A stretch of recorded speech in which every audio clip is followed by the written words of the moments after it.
واحد من اهلهم فيقدر يسيطر عليهم بشكل اكبر. في نفس الوقت واحد ده زي ما قلنا في حلقات سابقه هو عميل، عامله الكلام ده في اكتر من حته في الصين. اشهر الحتت اللي معمول فيها اقليم حكم ذاتي صوري هي تركستان والتبت. ولعل التبت ان شاء الله تاخد مننا حلقات قادمه يعني مستقبليه، لان التبت برضه مهمه جدا وفيها مسلمين كتير، وده هيبقى مفاجاه للجمهور. تمام. فالصين مديه حكم ذاتي منظر محدش ابدا يقرا. زي ما انا كنت دخلت في حوار برضه مع احد الصينيين في اوروبا، فبيقول ان هو طب ما واخدين حكم ذاتي انتوا عايزين ايه؟ فبقول له انا ما اعرفش انت مغيب فكريا وانت فاهم كده فعلا ولا انت يعني بتضحك عليا؟ يعني كلام من قلبك ولا ما انت عارف ان هي حكم ذاتي ايه؟ هو في ايه اللي ممكن يعملوه؟ ده القهر الديني بشع في داخل تركستان. حكم ذاتي ايه لدوله اسلاميه على راسها واحد مسلم في اللي هو الحكم الذاتي بتاعهم، والصلاه في المساجد ممنوعه لاقل من 18 سنه. يبقى فين الحكم الذاتي؟ حكم ذاتي ايه وانت بتقول لي ان ممنوع الاطفال في المدارس ان يصلوا اصلا، ممنوع للمسلم في تركستان انه يحج الا بعد ما يعدي 50 سنه، سن 50 سنه. ممنوع ان انك تدرس في مدارسك باللغه الايجوريه اللي هي بالحروف العربيه عشان ما تعرفش قران. ممنوع انك تشيل مصحف في الجامعه. الكلام ده لحد دلوقتي، لحد امبارح الصين تمنع هذا لحد امبارح. المسلمين طبعا احنا للاسف الشديد المسلمين لسه برضه مهتمين بالماتشات والتمثيليات والافلام، ولعل في شهر رمضان بالذات يشوفوا الافلام والتمثيليات اكتر من اللي شافوها طول عمرهم. وده اللي بيحصل هناك في الكلام ده حصل كله في الاتحاد السوفيتي على مدار 300 سنه ما حدش فتح بقه، عشان كده البلاد دي ضاعت. اوزبكستان وكازاخستان كان ممنوع فيها المصحف، ممنوع فيها كذا. لما حصل الكلام ده في الاندلس ضاعت الاندلس ضايعه من المسلمين دلوقتي اكتر من 800 سنه. فين الاندلس؟ احنا لما ضاعت اكتر من 500 سنه، الاندلس لما ضاعت ما حدش كان متخيل انها ممكن تضيع. اندلس حضاره طويله 805 سنه اسلاميه وإليها بغداد وبعدين وقعت. لما وقعت قالوا اكيد وقعت يوم يومين سنه سنتين وهترجع، ما رجعتش. طب ما تركستان مش هترجع واوزبكستان مش هترجع، ايه مانع نخش على اللي بعدها واللي بعدها؟ اكلنا يوم اكل الثور الابيض. بالظبط. احنا سايبين اللي واقف في وشهم الاول زي قصه فلسطين. فلسطين الحائط الصد الاول امام اليهود. تقاعس المسلمون عن نصره اخواننا واهلنا وحبايبنا في فلسطين، اليهود هيعدوها اللي وراها، اسرائيل الكبرى كما يزعمون من النيل للفرات. وهذا كلام مش عجيب، ما تقوليش يعني لا ان شاء الله برضو ربنا حامل، لا. في اسرائيل خدت في اخذ باسباب النصر، يعني في اخذ بالاسباب 6 ساعات 67 وخدت الجولان اللي علينا برضو نتعرض ان شاء الله لازمه الجولان في حلقه من حلقات البرنامج. وخدت لبنان، جزء من لبنان. صحيح. وخدت غزه وخدت الضفه الغربيه، كل ده في ساعات، بتتكلم في ساعات على كذا محور حصل. يعني اسرائيل ضربت المفاعل النووي بتاع العراق، حصل. اسرائيل ضربت تونس سنه 85، حصل. يعني ما تقولش مش هيحصل، حصل الكلام ده. ليه ما يحصلش تاني؟ ده اسرائيل عملت الكلام ده وهي اضعف من دلوقتي، وكنا احنا اقوى من دلوقتي. طب ايه اللي بيحصل؟ يبقى لازم انا افوق واخد الموضوع بجديه. انا المسلم يعيش حياه الجديه، وهذه دعوه للمشاهدين والمشاهدات، وخاصه في هذا الشهر الكريم واحنا في رمضان. اجعل هذا الشهر بدايه لحياه الجديه، مش بس حياه الصيام والقيام وقراءه القران، وهذا شيء رائع وجميل، لكن حياه الجديه ان تبقى حياتي مهمه، ما عنديش دقيقه رايحه. مش انا بضيع دقيقه هنا في الاخبار ديت، وبضيع دقيقه في التسكع في الشوارع، وبضيع دقيقه على القهوه، وبضيع دقيقه في كلام ملوش معنى. صحيح. ده انا حتى بقول لاخواننا واخواتنا بعد الصلاه لما بتصلي في الجامع ما فيش داعي تضيع نص ساعه في الشارع تتكلم وتحكي في اعمال ضخمه. الامه تعاني من مشاكل واحنا بنعاني. عندك معاناه علميه، وعندك معاناه اقتصاديه، وعندك معاناه سياسيه، وعندك معاناه عسكريه. امتى هنفوق؟ ما كناش نفوق في هذه الاوضاع. بالظبط. وخصوصا الغزو بتاعهم غزو يعني حصل بالفعل، مش لسه هيحصل. الاحصائيات بتقول دكتور ان ويا ريت نختم بالسؤال يعني البرنامج او الحلقه بتاعت النهارده. الاحصائيات بتقول ان الصين بتقول ان تركستان اقل من 8 مليون. الكلام ده صحيح؟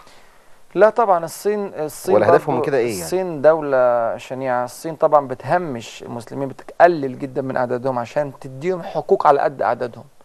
8 مليون بيقولوا ايجوري او تركي صيني او يعني تركستاني موجود في الصين، بينما الايجور بيقولوا ان احنا اكتر من 30 مليون. وهذا يعني اصدقه تماما.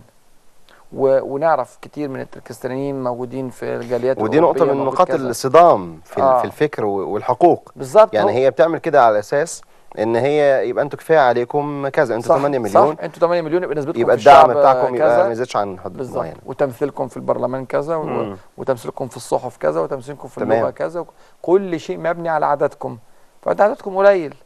مش بس كده، ده لما يغلب النسبه بعد كده هوت الصينيه عليهم في الاقليم بتاعهم، هيصبح الحكم عندهم طبيعي، حتى الحكم الذاتي ده اللي احنا الصوره ده مش هيلاقوه بعد كده. صحيح. يمكن دكتور اسمح لي اقول الحلقه بتعدي مع حضرتك بسرعه، ولكن عاوز اقول واختم ان بالفعل يا جماعه لازم نفيق، لان لو سيبنا نفسنا كده وسيبنا الامور يعني داعي الامور تفعل ما تشاء جميل، ولكن ما يبقاش في تواكل. لازم يكون في توكل وشيء من الحزم وشيء من الفكر واعمال العقل، ونشوف الناس بتفكر ازاي ونحاول نفكر مش زيهم، نسبقهم، لان احنا ديننا عظيم، دين يعني هو اللي كان محرر الدنيا كلها وملأ الدنيا كلها مشرقا ومغربا بالنور وبالعلم. مشاهدينا الكرام، في نهاية هذه الحلقة لا يسعني إلا أن أتقدم بخالص الشكر والتقدير للأستاذ الدكتور راغب السرجاني، وأشكركم لحسن المتابعة، وبكرة إن شاء الله بإذن الله نقطة أخرى من نقاط الصدام. إلى أن نلتقي أرجو لكم أوقاتا تغمرها بهجة الإيمان وروعة المحبة والسلام. شكرا لكم وسلام الله عليكم ورحمته وبركاته.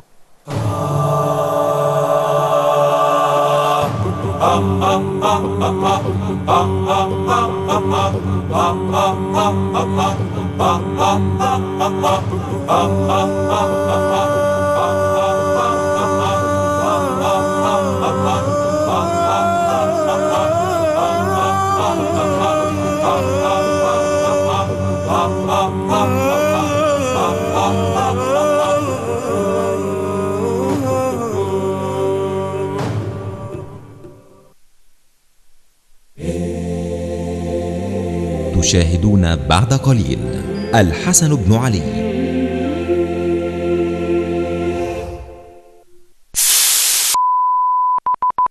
عايز توفق لذكر الله تبارك وتعالى، عايز تحصل معاني الذكر من التدبر والإقبال على الله تبارك وتعالى، هل هو مجرد يعني كلمات تجري على اللسان؟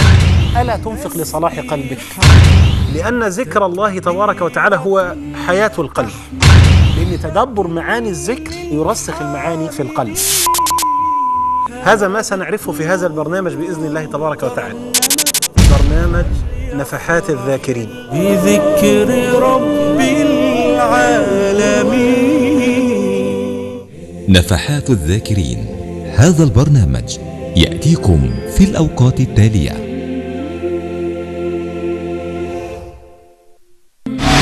بدائع القرآن، دعوة لتدبر القرآن الكريم في رسم المصحف الشريف وما فيه من إعجاز.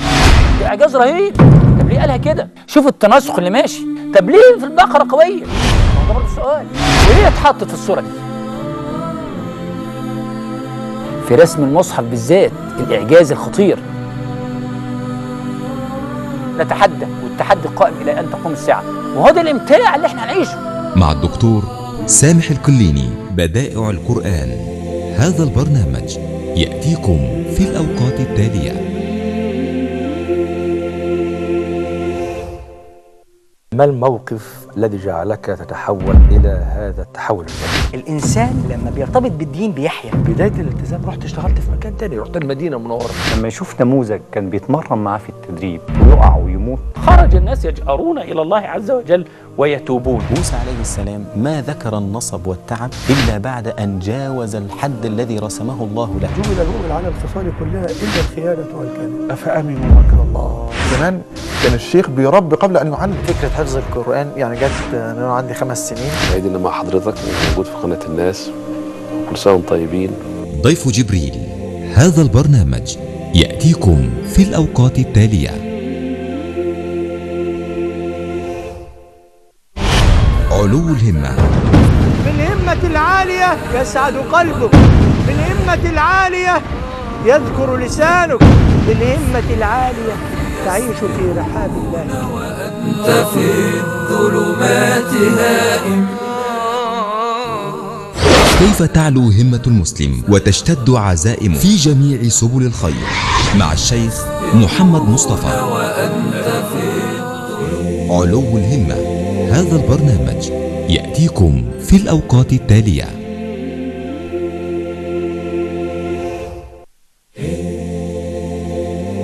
تشاهدون الآن الحسن بن علي.